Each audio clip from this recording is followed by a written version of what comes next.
আজকে আমরা ৭৮ নম্বর থেকে শুরু করব। তো একটি ব্যক্তি কিছু লেবু 10 টাকায় 4টি দরে এবং একই সংখ্যক লেবু 10 টাকায় 5টি দরে কিনল। সমস্ত লেবু সে 20 টাকায় 9টি দরে বিক্রি করলো। তার লাভ বা ক্ষতির হার কত? তো দেখো, অঙ্কটা আমরা এইভাবে করব। সে কি করলো, একটি লেবু এক ব্যক্তি কিছু লেবু 10 টাকায় 4টি দরে কিনলো। তাহলে 4টির দাম কত? 10 টাকা এই দরে কিনলো। আর একই সংখ্যক লেবু 10 টাকায় 5টি দরে, মানে 5টি লেবুর দাম কত? 5টি লেবুর দাম 10 টাকা এই দরে এই দুটো সমসংখ্যক কিনলো। এবার এটাকে আমি সমান করব কিভাবে? তাহলে আমরা কি করব, এটাকে 5 দিয়ে গুণ করব। তাহলে এখানে 5 দিয়ে গুণ করতে হবে। তাহলে 5 10 50, এখানে কত হলো? 4 5 20, বোঝা গেল? আর এখানে আমি 4 দিয়ে গুণ করব, তাহলে 4 5 20। দেখো এখানে তাহলে 4 দিয়ে গুণ করব আমি, 4 10 40। এটা টাকা, এটা টাকা। তাহলে টোটাল কতগুলি লেবু কেনা হলো? দেখো টোটাল লেবু কেনা হলো 40টি। দেখো সমসংখ্যক লেবু কিন্তু হয়ে গেল এখানে, বোঝা গেল? তাহলে লেবুর সংখ্যাকেও যেটার সংখ্যা দিয়ে গুণ করব, টাকাকেও কিন্তু সেই সংখ্যা দিয়ে আমাকে গুণ করতে হবে। তাহলে 40টি লেবুর ক্রয়মূল্য কত আসলো আমার? 50, 40 যোগ করলে হচ্ছে 90, বোঝা গেল? এটা হচ্ছে কস্ট প্রাইস। এটা কি কস্ট প্রাইস আসলো। এবার কি করলো সে? 20 টাকায় 9টি দরে বিক্রি করলো। তাহলে 9টি লেবুর, এবার আমরা সেলিং প্রাইস আনবো। তাহলে 9টি লেবুর এতটি আর কি, এটা এটা এতটি, 9টি লেবুর সেলিং প্রাইস কত? কিন্তু 20 টাকা। তাহলে আমরা এটাকে সবসময় এইসব ক্ষেত্রে আমরা কি করি, লেবুর সংখ্যাটা আমরা সমান করে দিই, ঠিক আছে? তাহলে এখানে আমরা 9 দিয়ে গুণ করলে আমার লেবুর সংখ্যা সমান হয়ে যাবে। আর এখানে যদি 20 দিয়ে গুণ করি তাহলে কিন্তু লেবুর সংখ্যা সমান হয়ে যাবে। তাহলে 4 নং 36, 360। তাহলে এখানেও কিন্তু 360 হচ্ছে। তাহলে এখানে যেহেতু 9 দিয়ে গুণ করলাম, তাহলে এটাকেও আমাকে 9 দিয়ে গুণ করতে হবে। তাহলে 9 নং 81, তারপর 0, 810। আর এখানে আমাকে 20 দিয়ে গুণ করতে হবে, যেহেতু এখানে 20 দিয়ে গুণ করলাম। তাহলে 20 20 কত হয়? 400, 2 2 4, ঠিক আছে?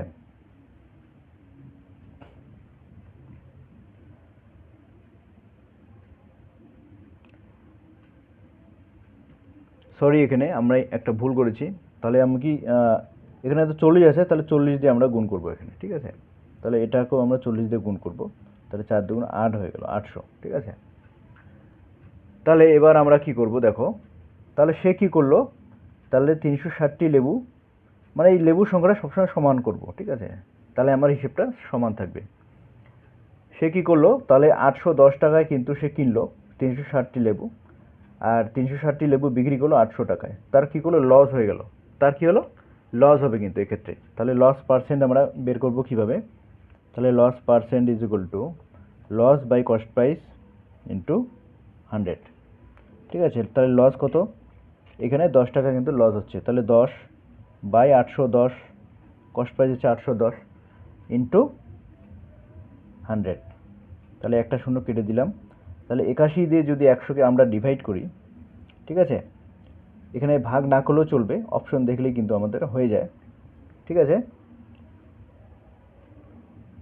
দেখো এখানে এটা কি আসবে, দেখো 1 সমস্ত 19/81 কিন্তু চলে আসবে, ঠিক আছে? এত পার্সেন্ট 81 দিয়ে ভাগ করলে, বোঝা গেল? তোমরা একটু ভাগ করে দেখবে। তাহলে অপশন এ হচ্ছে আমাদের আনসার, অপশন এ।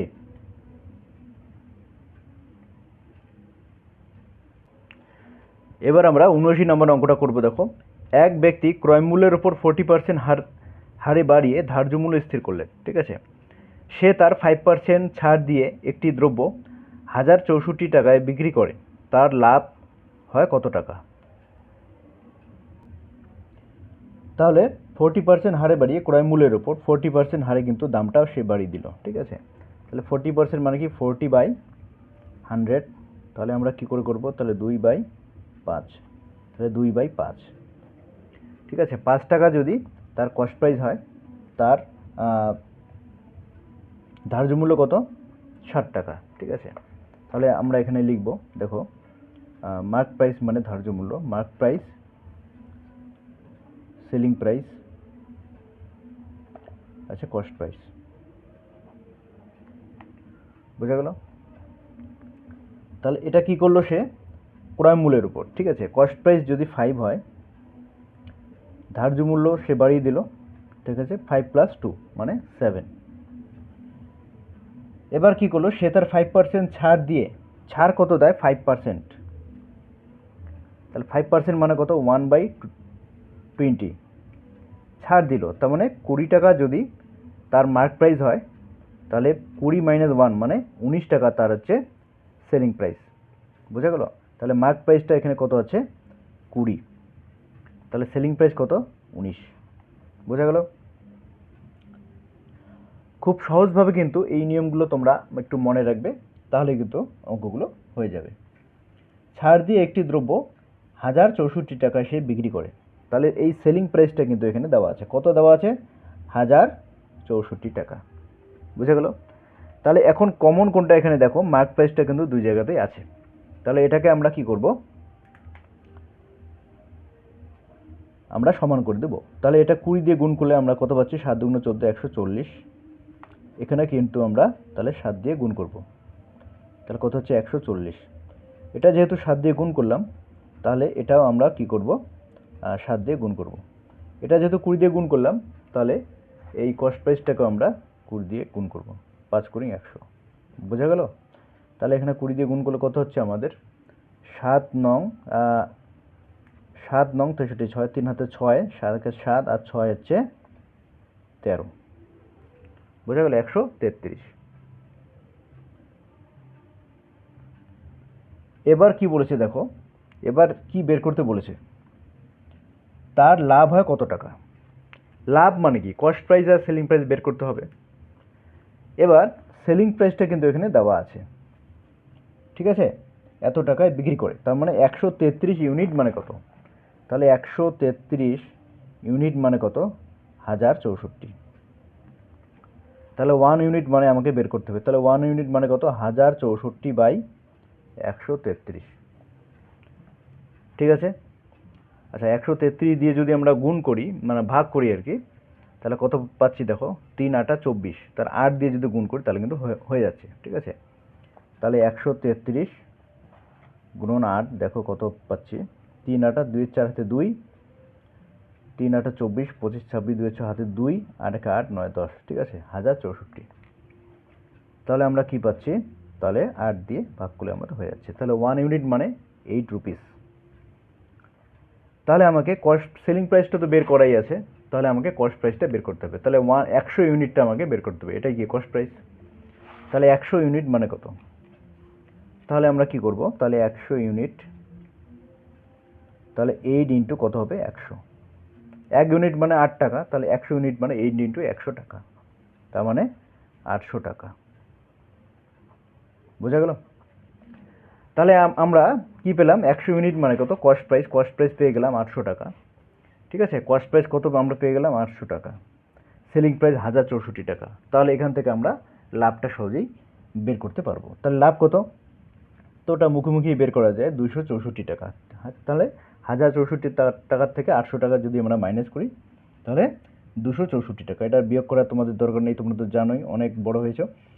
আচ্ছা অপশন এ হচ্ছে আমাদের আনসার, অপশন এ হচ্ছে আমাদের কিন্তু আনসার। দেখো এই অঙ্কগুলো ক্রয় মূল্য, ঠিক আছে, ধার্য মূল্য, তারপর হচ্ছে বিক্রয় মূল্য, যত দেওয়া আছে যত অঙ্ক সব কিন্তু আমরা এইভাবে করতে পারছি, ঠিক আছে। তাহলে এই প্রসেসটাকে তোমরা ফলো করবে, যে কোনো অঙ্ক তো কিন্তু তোমরা তাহলে করতে পারবে।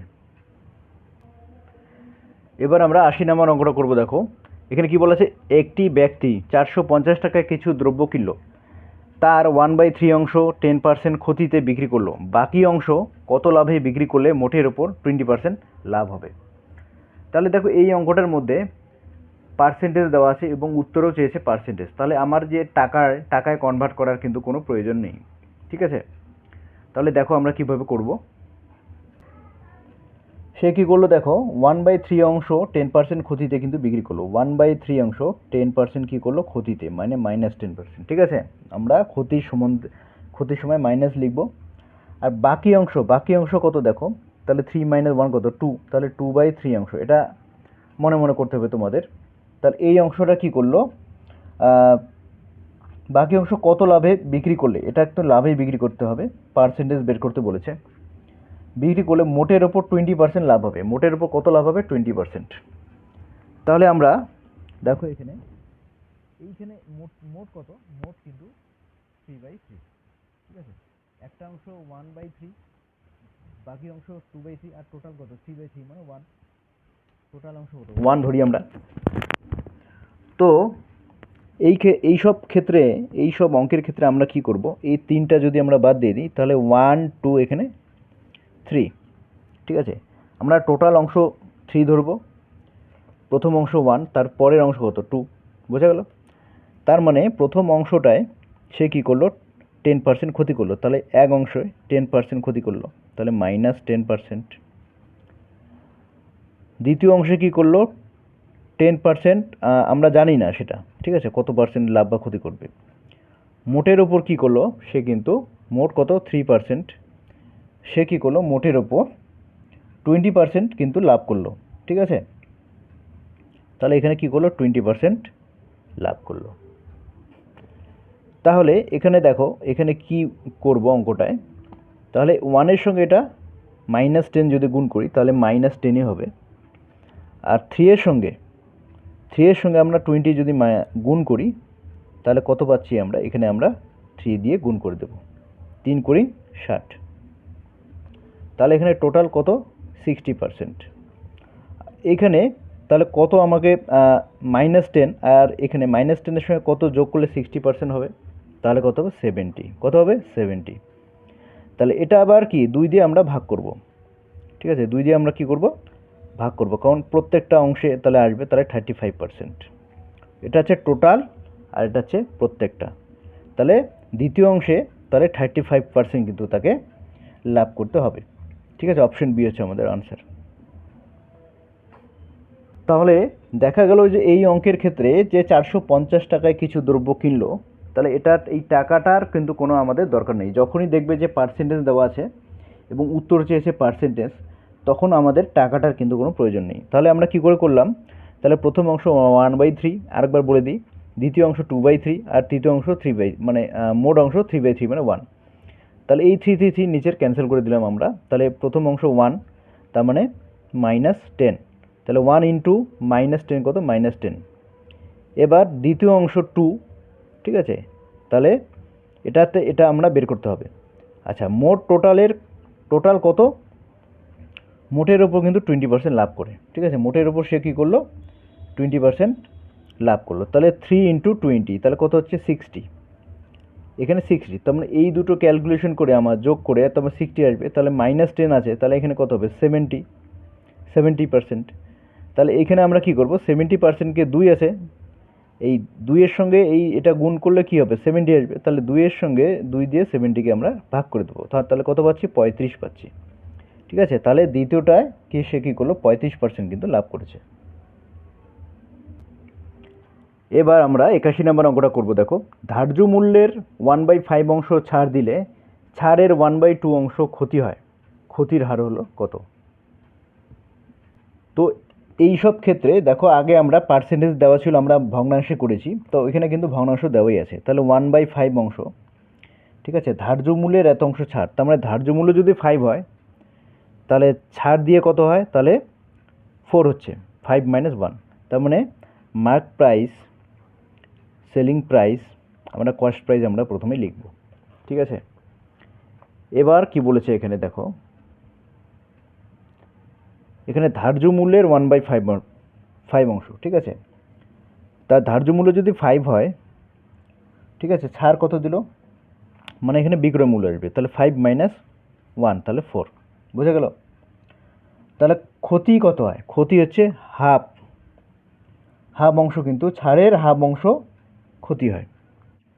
তার মানে ছাড় যদি এখানে 2 হয়, ছাড়ের হাফ অংশ, তাহলে ছাড় যদি এখানে 2 হয়, তাহলে আমরা এখানে ছাড় একটা লিখব, ঠিক আছে। এখানে আর একটা লাইন লিখতে হবে আমাকে, তাহলে ছাড়, আর এখানে, আচ্ছা এটা আমি কেটে দিলাম, প্রথম থেকে আমরা একটু লিখব, ঠিক আছে। আমরা মার্ক প্রাইস লিখব, তাহলে এখানে ছাড় লিখব, তাহলে সেলিং প্রাইস লিখব, আর ক্ষতি লিখব, আচ্ছা কস্ট প্রাইস লিখব। বোঝা গেল? এতগুলো কিন্তু আমাকে লিখতে হবে। তাহলে এখানে প্রথমটা কি বলেছে, 1/5 অংশ ছাড় দিলে, তাহলে মার্ক প্রাইস যদি 5 হয় তাহলে এখানে ছাড় কত, 1। ঠিক আছে, এবার পরেরটা কি বললো, ছাড়ের 1/2 অংশ, মানে ছাড় যদি 2 হয় তাহলে ক্ষতি কত, 1। ছাড় যদি 2 হয় তাহলে ক্ষতি কত, 1। বুঝা গেল? তাহলে এখানে কমন কোনটা, এই ছাড়টা ক্ষতি, তাহলে এখানে 2 দিয়ে আমরা গুণ করব, তাহলে সমান পাচ্ছি 2 দিয়ে গুণ করব। ঠিক আছে, তাহলে এখানে মার্ক প্রাইস কত, 10 পাচ্ছি আমরা। মার্ক প্রাইস কত, 10। দেখো কিভাবে মজাদার অঙ্ক, দেখো তাহলে ছাড় কত, 2, মার্ক প্রাইস 10 ছাড় 2, তাহলে সেলিং প্রাইস কত, 8। ঠিক আছে, তাহলে মার্ক প্রাইস মাইনাস ছাড়, তাহলে সেলিং প্রাইস কত হচ্ছে, আমরা 8 পাচ্ছি। ক্ষতি হচ্ছে 1, ক্ষতি কত, 1, তার মানে কস্ট প্রাইস কত, বেশি আছে, তার মানে 8 + 1 তাহলে 9। আর এখানে বলেছে যে ক্ষতির হার কত, তাহলে কস্ট প্রাইস 9, সেলিং প্রাইস 1, তাহলে ক্ষতি 1 টাকা, তাহলে কততে, তাহলে ক্ষতির হার কত আমরা বের করব আমরা, তাহলে লস পার্সেন্ট, তাহলে ক্ষতি কত, এখানে cost price minus selling price, তাহলে 9 - 8 তার মানে 1। ঠিক আছে, বাই কস্ট প্রাইস কত, 9 ইন্টু 100। এবার 100কে যদি 9 দিয়ে ভাগ করি, 9 11 99, 11 সমস্ত, তাহলে 1/9। এটা কিন্তু পার্সেন্ট, কিন্তু তার কিন্তু লস হচ্ছে। খুব দারুণ একটা মজাদার অঙ্ক কিন্তু আমি পেলাম, খুব ভালো লাগলো অঙ্কটা করে। অপশন বি হচ্ছে আমাদের অ্যান্সার। ঠিক আছে, দেখো অঙ্কটা কিন্তু কঠিন মনে হলেও আমরা যদি এইভাবে করি তাহলে কোনো অঙ্কই কিন্তু আমাদের কঠিন লাগবে না। তোমরা ভিডিওগুলোতে লাইক এবং শেয়ার অবশ্যই করবে। ঠিক আছে, ভিডিওগুলো শেয়ার করো এবং কোন জায়গাটা বুঝলে না আমাকে কমেন্ট করে জানাও এবং কেমন লাগছে ক্লাসগুলো। এবার নেক্সট অঙ্কে আসবো। তো এবার দেখো আমরা 82 নম্বর অঙ্কটা করব। পরপর 12.5% ও 10% ছাড়ের পর একটি দ্রব্য 6300 টাকায় বিক্রি করলে ধার্য মূল্য কত টাকা। মানে এই ধরনের অঙ্ক আমরা অনেক করেছি। ঠিক আছে, তোমরা এটা করে নিও, নাহলে আমি করেই দিচ্ছি। ঠিক আছে, দেখো প্রথমে কি আছে, 12.5%, তারপরে আছে 10% ছাড় দেওয়ার পর একটি দ্রব্য 6300 টাকায় বিক্রি করে, এটা হচ্ছে সেলিং প্রাইস। ঠিক আছে, তাহলে কি বলেছে যে ধার্য মূল্য কত টাকা।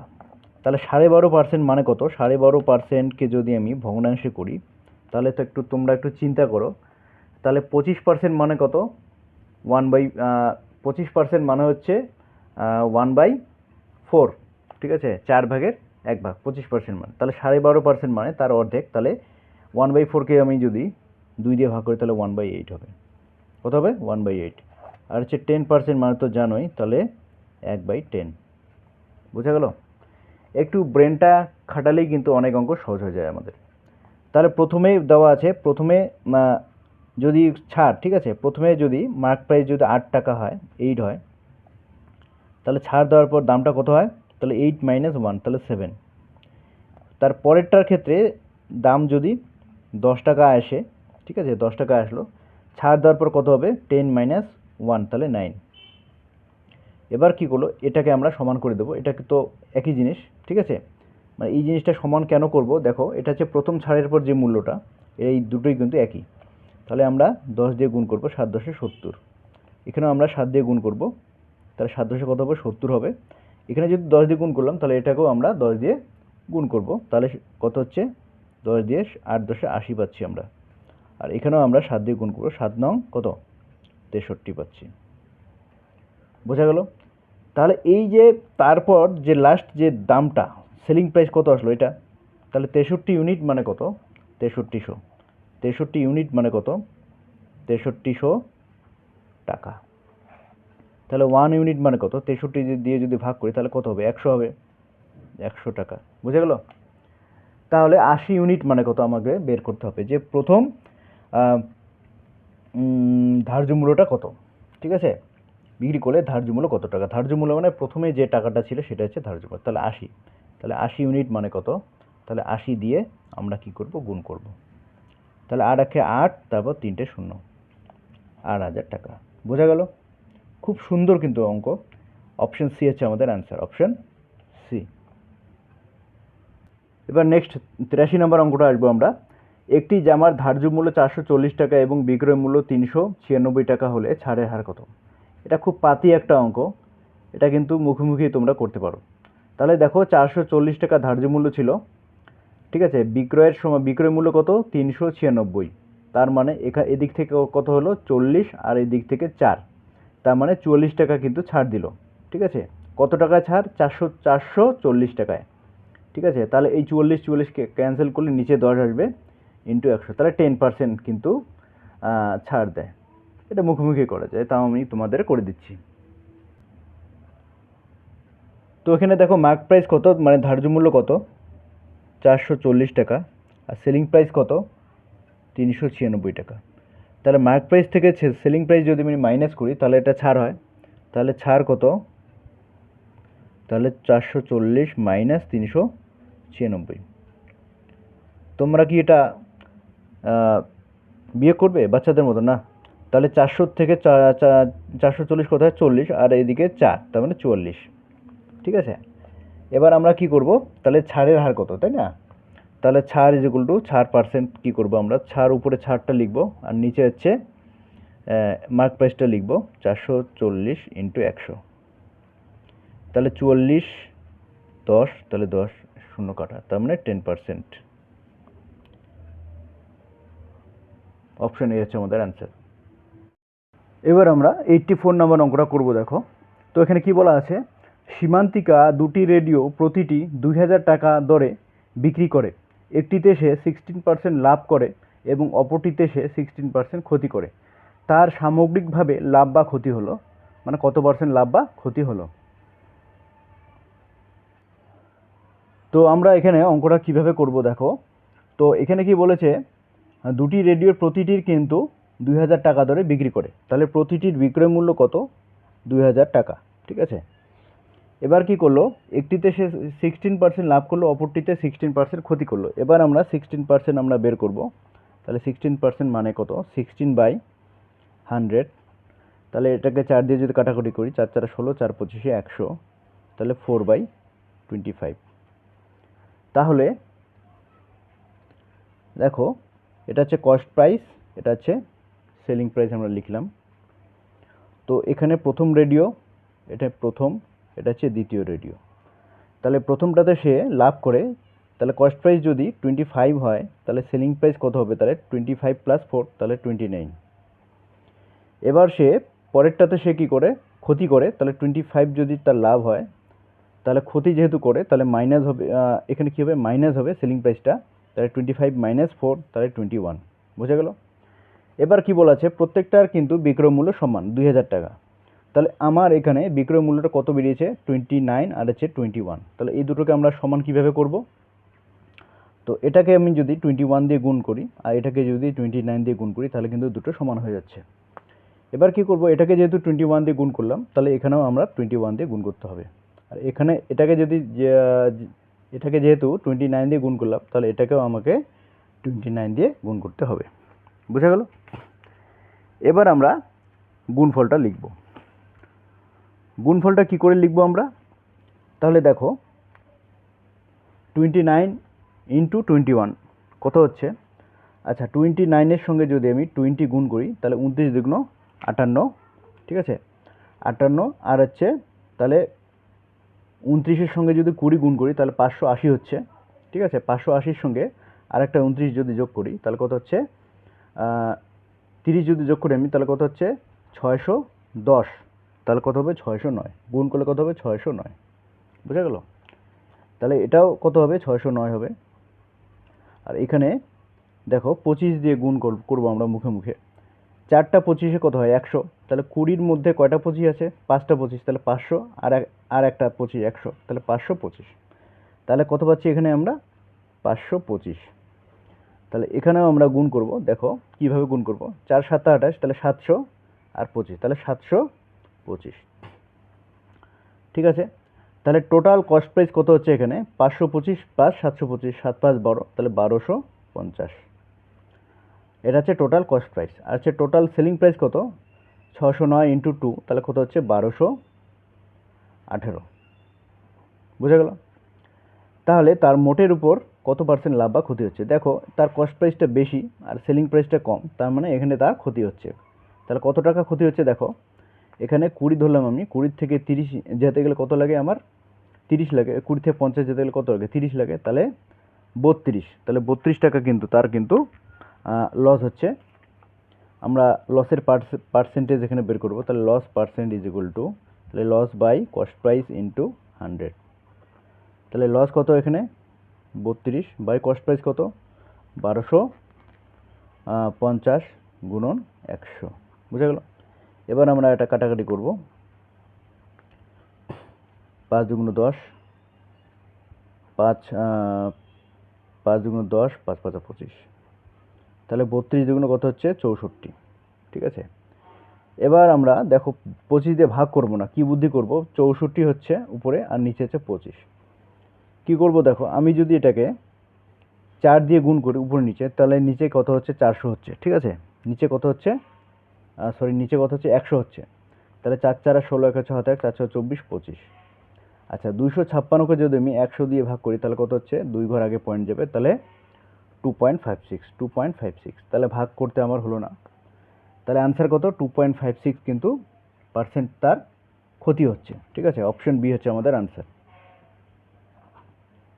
বোঝা গেল। তাহলে এই ভাগ না করলেও হবে আমাদের, কিন্তু দেখলেই কিন্তু বোঝা যাচ্ছে কত মোটামুটি কাছাকাছি। এখানে ক্ষতি দুটো অ্যান্সার আছে আর লাভ দুটো অ্যান্সার আছে, দেখো আমি দেখাচ্ছি তোমাদের, ঠিক আছে। দেখো এখানে লাভ আছে দুটো আর ক্ষতি দুটো। ক্ষতিটা দেখো, এটা কিন্তু আমার দেখলেই বোঝা যায় এটা 2.56 অ্যান্সার হবে, আর এটা হচ্ছে 8.01, বুঝা গেছে। এবার আমরা নেক্সট 85 নম্বর অঙ্কটা করব। দেখো তাহলে কি বলেছে এখানে, যে এক অসাধু ব্যবসায়ী জাল বাটখারা ব্যবহার করে, মানে জাল বাটখারা মানে বাটখারাটি সলিড নয় আর কি, আসল নয়, জাল বাটখারা ব্যবহার করে দ্রব্য ক্রয় করে এবং বিক্রয় উভয় ক্ষেত্রেই 20% সে ঠকায়, তার মোট লাভ কত। তো দেখো বন্ধুরা, এইসব ক্ষেত্রে আমার ও কী করলো, দুই ক্ষেত্রেই কিন্তু 20% লাভ করলো, যখন কেনে তখনও 20% লাভ করে, ঠিক আছে। সে এখন মানে এটাকে এই অঙ্কটাই বলেছে যে বাটখারার ব্যাপারটা, ঠিক আছে, বাটখারায় সে 20% লাভ করে, তার মানে টাকার দিক দিয়েও সে কিন্তু 20% লাভ করে, ব্যাপারটা একই, ঠিক আছে। তাহলে আমরা যদি টাকার হিসেবটা করি তাহলে এখানে সহজ হবে। তাহলে সে কি করলো দেখো, ধরলাম সে 100 টাকা দিয়ে কি কিনলো, 1200 টাকার 120 টাকার জিনিস তাহলে কিনলো। তাহলে যে জিনিসের কস্ট প্রাইস, ঠিক আছে, কস্ট প্রাইসটা তার হচ্ছে 120 টাকা, সে কিন্তু 100 টাকা দিয়ে কিনলো, বোঝা গেল। 100 টাকা দিয়ে কিনলো, তার কস্ট প্রাইস তাহলে কত, এটা হচ্ছে আসল কস্ট প্রাইস, সে কিনলো কিন্তু 120 টাকা দিয়ে। এখন 120 টাকা দিয়ে কিনলো, তাহলে 120 টাকার এটার আবার 20% সে লাভ করবে, ঠিক আছে। তাহলে এই যে প্রথমটা যে করলাম আমি সে কিন্তু 100 টাকায় দিয়ে কিন্তু 120 টাকার জিনিস কিনলো, ঠিক আছে। কিনে 120 টাকার জিনিসটা আবার কত দামে বিক্রি করবে, 20% লাভ করবে। তাহলে 120-র আমি যদি 20% বের করি, কিন্তু মুখে মুখেও করা যায়, দেখো তাহলে 10 দিয়ে ভাগ করলে কত হচ্ছে আমাদের, 10% হচ্ছে, তাহলে 12 দুগুণ 24, ঠিক আছে। তাহলে এইভাবেও করতে পারো, তাহলে 12 দুগুণ কত হচ্ছে 24, তাহলে 24 টাকা কিন্তু সে আবার লাভ করছে, বোঝা গেল। তাহলে এখানে কয় টাকা লাভ করলো, 20 টাকা, আর এখানে কয় টাকা লাভ করলো, 24 টাকা, ঠিক আছে। এখানে 24 টাকা লাভ করলো আর এখানে কয় টাকা লাভ করলো, 20 টাকা, তাহলে টোটাল লাভ কত, তাহলে 20 প্লাস 24 তাহলে কত হচ্ছে 44, ঠিক আছে। তাহলে কত টাকায় লাভ করলো, 100 টাকায় কিন্তু লাভ করলো 44 টাকা, বোঝা গেল। 100 টাকায় লাভ করলো 44 টাকা, তার মানে 40% সে কিন্তু লাভ করলো। খুব সহজ অঙ্ক, একটু বুঝতে হবে, ঠিক আছে। সে দিল 100 টাকা দিয়ে 120 টাকার জিনিস কিনলো, আবার 120 টাকার জিনিসটা সে কি করবে, 120 প্লাস 24 তাহলে 144 টাকায় কিন্তু সে বিক্রি করবে। তাহলে আলটিমেটলি সে কত টাকা দিয়েছিল, 100 টাকা, বিক্রি করলো কত 144, তাহলে 44% কিন্তু তার লাভ হবে। এই অঙ্কটার মধ্যে কেউ যদি ভাবে যে এখানে তো বাটখারার হিসেবটা, তাহলে বাটখারা দিয়ে যদি 20% লাভ করে, ওই যা কথা মিনিং যা, ওই টাকা দিয়ে যদি 20% লাভ করে, মিনিং কিন্তু একই মিনিং, ঠিক আছে। বন্ধুরা, আজকের ক্লাসটি এই পর্যন্তই। তোমরা যারা আমাদের চ্যানেলে নতুন আছো অবশ্যই চ্যানেলটি সাবস্ক্রাইব করে রাখো এবং লাইক ও শেয়ার করে আমাদের সঙ্গে থাকো এবং বেল আইকনটি প্রেস করতে ভুলবে না। বেল আইকনটি প্রেস করলে নতুন নতুন ভিডিওর নোটিফিকেশনগুলি তোমরা কিন্তু পেয়ে যাবে। তো সবাই ভালো থাকো। নমস্কার।